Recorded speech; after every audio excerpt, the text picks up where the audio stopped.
track, WNST, Towson, Baltimore, and Baltimore positive. It is positively spring. Spring is sprung. I've got my Raskin Global shirt on. Leonard gave me a new shirt at the racetrack, or at the racetrack. I'm already ahead There of you myself. go. At the golf course a Golf couple of weeks course. ago at the Mount Washington Pediatric Hospital. And this one is a little more wrinkle-free. The new shirt you gave me, that's like, it's a little nice. I mean, you spent more money on it. It needs to be ironed. So, and my wife's not here, and I'm not ironing. So I'm going with the old shirt. You don't mind, There right? you go. Not a bit. It's got the right logo on it. That's all that matters. Well, I got a Costas logo underneath of it, too. I got my Costas shirt under here. What are you going I've to been do? running around. I've been eating crabs. I had crabs over the week. I haven't had a crab cake yet because I'm going to do that this week with Fadley's and with Costas. We're kicking the tour off. So I'm getting ready. I'm, icing down everything because you're a Pappas guy. That's cool. Everybody's got a place. That's good. It's Baltimore. We're all in it It's together. all about. You'll come have a crab cake with me at Costas and a Fadley's. No question. No. Hey, look, I'll eat a good crab cake anywhere. Hey, we have that in common. We have that in the bloodstream here in Baltimore. That's right. The race this week. I remember talking to you a couple weeks ago, and you said you've never been to the Preakness. Right. Give me. Been to the Black-Eyed Susan. Been to the Susan. You're investing people's money at Raskin Global, right? So you're hoping to invest in companies where the consumer confidence is there, where the CEO isn't peeing dirty, or where they don't have, some bad Bernie excuses, Madoff scam going on or whatever, bad right? Excuses for bad events.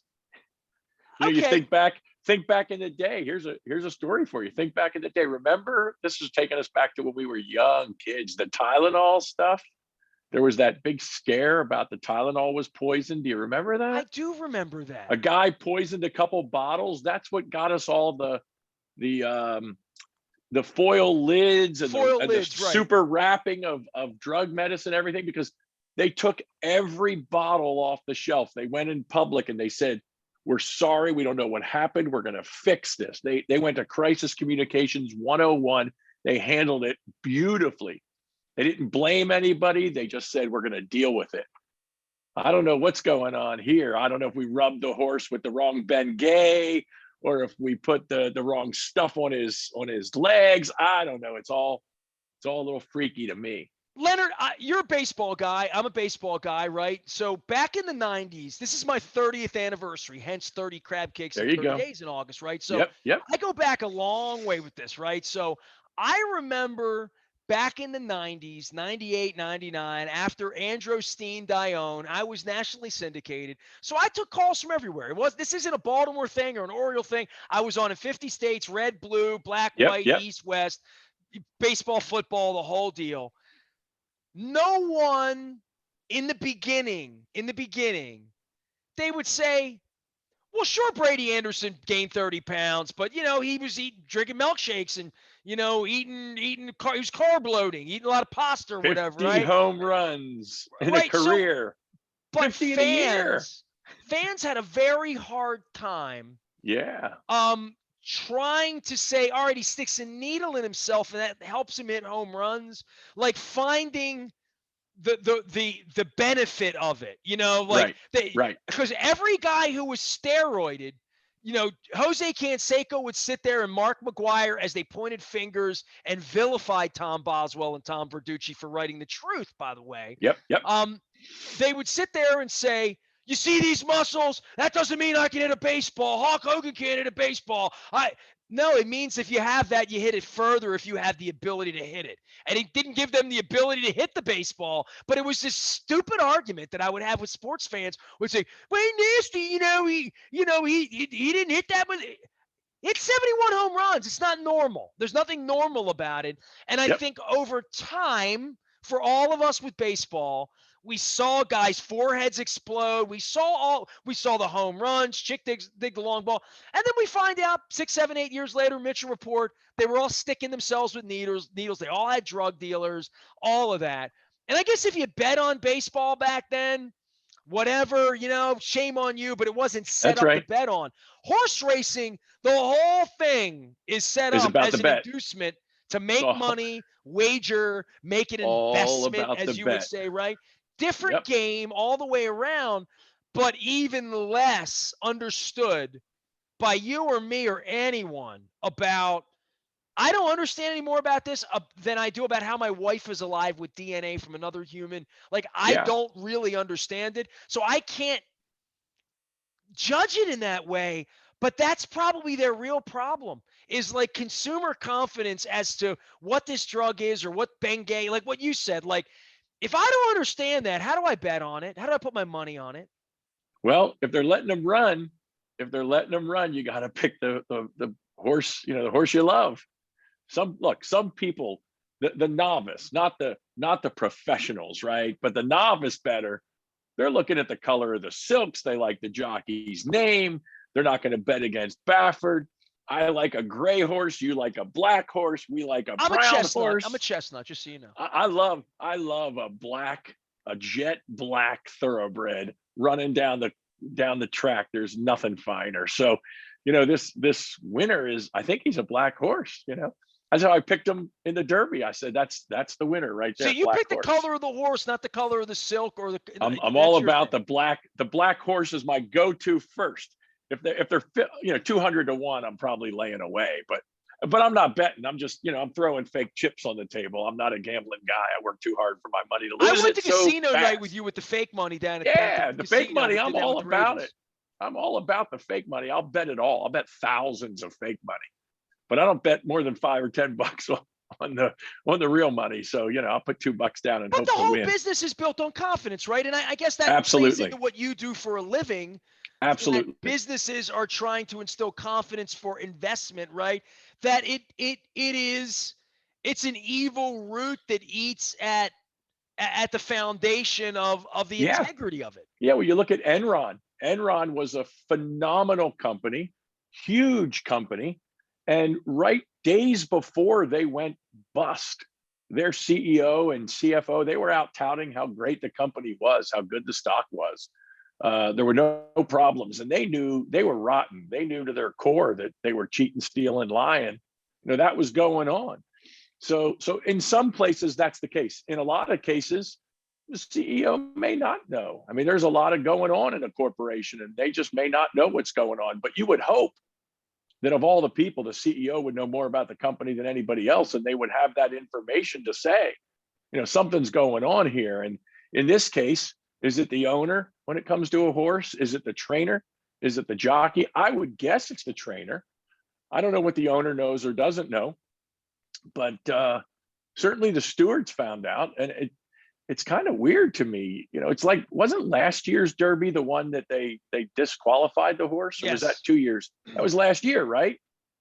But that happened. I mean, it seemed like 2 years ago, and then they ran the race off last year. I want to be accurate. Yeah, it seemed like forever, but it was 20 minutes, and then they disqualified the horse. I'm thinking, I heard just the other day when this all started to break, I heard they might disqualify the winner of the Derby. I'm thinking, if I had a ticket for the second place horse that was, I think, like 1,000 to 1 or something.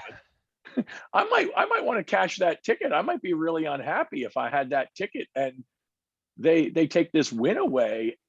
What happens? I know when I go to the track, they don't ask me for ID to bet the bet, so they don't know that I have the winning ticket. That ticket's worthless. I threw it on the ground after the race. That's mind-boggling to me. I don't know what they do there. Well, this is one of the things I talked to Dennis and Luke about this week, was just like, once you bang on the trash cans and you win the World Series, they don't come and take it away. Once you cheat and you're Bill Belichick, you got monkeys and you're taking air out of football so you don't fumble it at home. And, once all that's done, they don't come and what are they going to do? They're going to take the national championship back from USC because Reggie Bush was on the take or whatever. And I'm like, yeah, right. Come on. I don't even. We're going to take the parade away too. I mean, right. That's the hardest part in all of this, is that in the real world, you steal some money, you go live on a boat for a while, the feds knock on your door, you go to prison, or you live under the thought that maybe you will one day, right? That's right. But when you break the rules and the horse pisses dirty and you're already back in Santa Anita, and I mean, I literally, this is a real problem and now the horse, for them. And now the in horse the same way that I Baltimore. believe banging trash cans was a problem for the Astros, and in the same way, and I don't want to be the old guy on the porch guy about gambling with sports and football. Right. There's too many people involved Clearly, too many people were touching that horse, or not enough people were touching that horse, right? Yeah. But there's too many people involved in college sports, in low-level sports, where gambling for a baseball pitcher who's making no money to throw a game to get $500,000 that night, or whatever that would be for umpires. They're really walking the line. I mean, I saw it with baseball in the beginning as to where the integrity is when you had a whole baseball team in on banging trash cans so they could cheat. Look, and got caught a year and a half later by some kid on the internet. Some kid on the internet caught them, literally. Pete Rose can't be in the Hall of Fame, but now we have the official casino of MLB. I mean, it's kind of stunning. I'm watching pregame. I'm a baseball fan, so I'm sitting around and I'm having a little dinner, watching a little O's pregame, and we talked about this before. They're talking plus 115, the over and under on the whatever. Does Mancini get a hit? Does he drive in a run? I'm like, I don't understand any of that stuff. I just want to watch baseball. I'm just want to see a guy lay down a bunt together. I don't even know that. I want to see a guy lay down a bunt with a man on second, get him to third, score a run without 10 guys striking out before they score. That's all I want to see is some baseball. You've watched baseball lately, obviously, Leonard Raskin. Oh, man, they are striking out. They are striking out like the fat kid at the prom, buddy. Somebody on my timeline went to a minor league game the other night, maybe Rob Nye or somebody, and said there were 27 strikeouts in the game, and it was just like a normal game. And it's like, I don't remember going to a minor league game with 27 strikeouts because the pitchers weren't that good and the players were trying to make the major league, so they didn't want to strike out. So, but now it's just, terrible. Leonard Raskin is here, Raskin Global. We're going to have a Ravens schedule. We've got Ravens players. We're going to have a horse race. We've got baseball. Give me the economic vibe for you as we get now up on Memorial Day, beaches. I've got 2 shots in me now. I'm feeling pretty good. I'm out talking to businesses about this crab cake tour and Baltimore Positive. We were out on a golf course with you. Feels about a month ago now. It was a little more tight, right?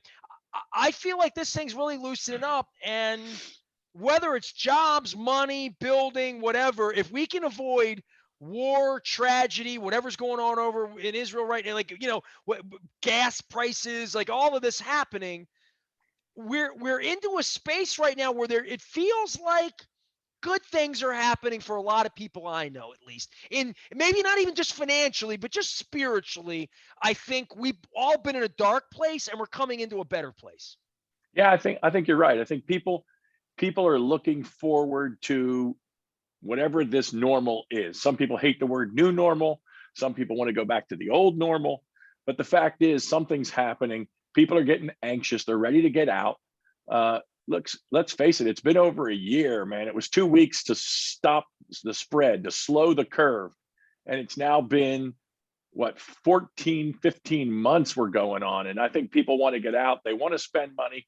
Other than home improvements and real estate, people are ready to go on vacation. I had a couple people I've spoken to. They're planning trips to Disney. They're getting ready to go to Puerto Rico. They're jetting off to California. People are ready to do things. They're ready to take 2-3 stimulus checks, spend a little cash, get out of their house, go out into the world. I think some people don't even realize that people are hanging out at the mall. People are out at the stores. People are doing things. And when that breaks open, people are going to start spending. The economy is going to just boom off.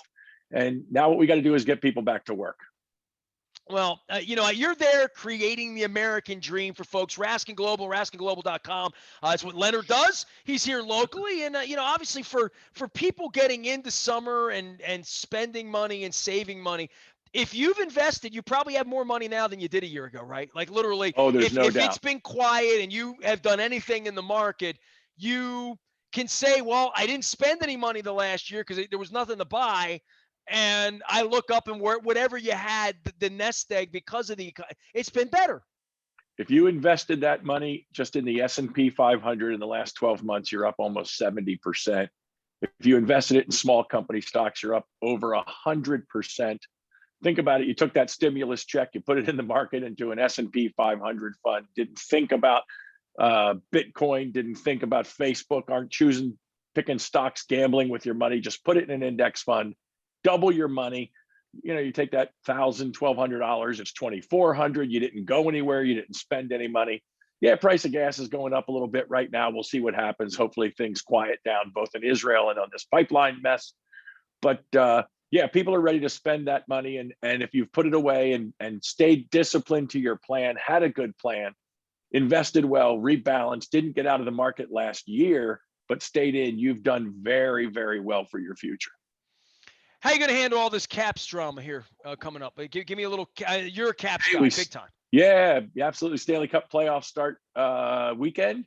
This weekend, as a matter of fact, I think the Caps Bruins jet shoot off right after the Preakness. So we get a little horses, then we get a little hockey. That's double Eddie Olczyk for me. There you go. I just heard, I think he just signed a deal with TNT, actually, I believe. The TNT took over NBC spot going forward for the NHL, and I think I saw he signed a nice deal to go for TNT to do some hockey. I think my dude Kenny Albert's calling the finals too. I would imagine so. He's pretty preeminent now that Mike Emmerich has retired. Kenny's pretty high up on the list. He does a good game. Over on Facebook, my originator, Kenny Albert. Talking about 30 years, my 30th anniversary, and all these crab cakes and stuff we're doing. The crab cake thing has been, I got crab cake stimulus going on right now. People are really, I think I've hit a real nerve with this crab cake thing that everybody's shouting at me. And now I'm doing this tour and going around the state. Is there anywhere in the state that you haven't been that's on your bucket, something you still want to do? Like, I hadn't really thought about going to Smith Island and getting a Smith Island cake, but then I saw the MPT thing on it and I'm like, that's going to be a hell of a day for me. I can't believe I've never done it. The thing I wanted to do that's been on my bucket list is to take that train out of Cumberland to Frostburg. Like we saw that years ago, and that's like the little weird thing we wanted. But I'm amassing like a whole bucket list of things with fly fishing. Well, do you have the map? Do you have the map all set out for how you're going to do? Are you going to do the state like congressional districts and just kind of gerrymander your way through? No. We're not going HR1 on it. I am having Sarbanes on a Friday with a crab cake at FA's, but we're not going. No, here's what I'm doing. I'm starting in Ocean City on the 1st of August. The White Marlin Open is that week. I didn't know that. It's coincidental. Good time to be there. Yeah. So I'm going to try to go out on one of those boats. I want to go out for a day on a crab boat. I want to see what happens on a chicken farm and different farm. Like I want to do different things. Then I want to go out to Western Maryland. I want to glamp. I want to fly fish. I want to regular fish like at Deep Creek. I want to see Antietam. And my dear friend, Randy Thompson, who has Big Cork Vineyards, we're going to try to put something together there at the end of August. For like a Super Bowl, like the end of the month type of thing. Sure. I've never been to Cumberland. I've never been to Rocky Gap Park. I've never been to Tillman Island. I've never been to Oxford. I've never been to St. Mary's. I've never been to Chestertown. I've never been to Calvert Cliffs, like where the nuclear reactor is. Yeah, Hollywood down in southern Maryland. Going down to Hollywood, you could go there. So my in-laws used to live down in Calvert County. My father-in-law, when he retired from work, he was the assistant superintendent in Calvert County schools. So I spent a day or three down there. We went out to some great restaurants and did some cool things down there. You got a real crab cake there, right? Yeah, I got some friends that have places down in Hollywood, Florida. I've been down to La Plata, some good southern. And if you come up from the south and go through the tunnel from Virginia to Maryland, you can pick up some cool places down on the shore. Absolutely there. Well, there's lots of places in for between. the first time in my life. Last year, when we went to Nag's Head, we went down 301. So we went through La Plata and Waldorf and did all that. And then I went through this whole area in Virginia on the back roads. Ted Marchibroda lived there before he passed. And I wanted to pay respect to him and go near where he lived and died. Yeah, sure. So I looked his town up. And because I love Ted. Ted was so good to me. And then that wasn't Billick down there for a while? What's that? Wasn't Billick down there for a while? No, Billick's on the Eastern Shore, Maryland. Eastern Shore. Okay. Billick was over on the Wye River for the last 15 years. Yeah. No longer another there, good out crab in Ohio spice now with your kid. A nice crab spice, Wye River. Well, Billick took me to a place in St. Michael's on his boat, the crab claw outdoor.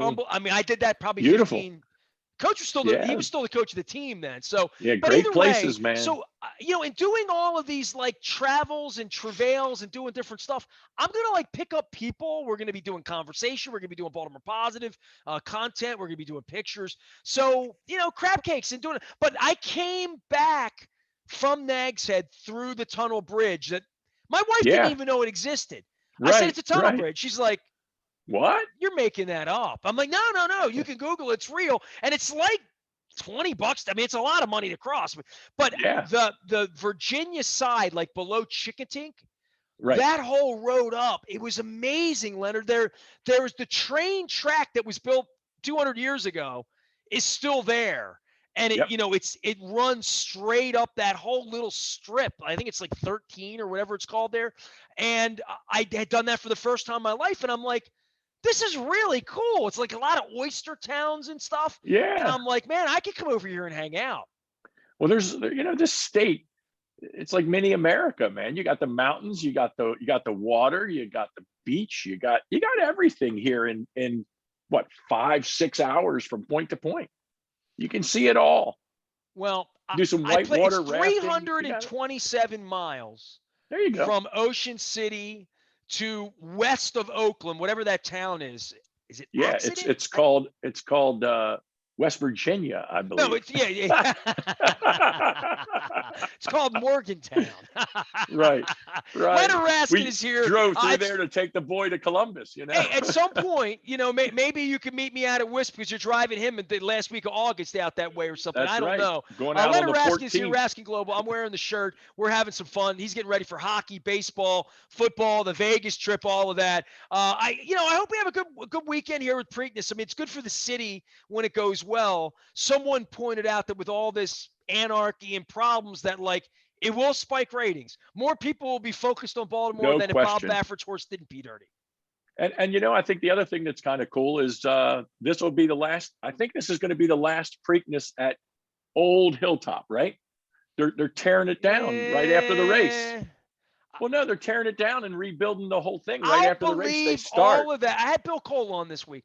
I'll believe it when I see it. I had Mike Gaffigan on a little while ago, and I keep saying to him, if you would have told me in 1996 that they'd still be doing this the same way in 2021 without putting a nickel into the toilets, I would say we've been on borrowed time with this thing for so long. Yeah, but they're going to rip it up, and it's 2022 is going to be a new track, and 2024 is going to be a whole new thing, whatever that thing is. I can't wait to be a part of it and be there with you, sipping on a black-eyed Susan and eating a proper fat jumbo lump crab cake. Leonard, I appreciate you, man. We'll see you next week, and I'll be checking in, and we'll be talking some hockey, I'm sure, before it's all over with, all right? Absolutely. Caps Bruins, we're ready to roll. Just keep the season alive. That's it, man. That's hockey, man. Just keep it going. Playing. I'm gonna get Trotsy. I'm gonna find him too. Leonard Raskin can be found at Raskin Global, RaskinGlobal.com, making the American dream happen for you, and also on the front of BaltimorePositive.com with our whole repository. I am Nestor. We are WNST.net, AM 1570, having another wise conversation. We call them intelligent conversations here at WNST.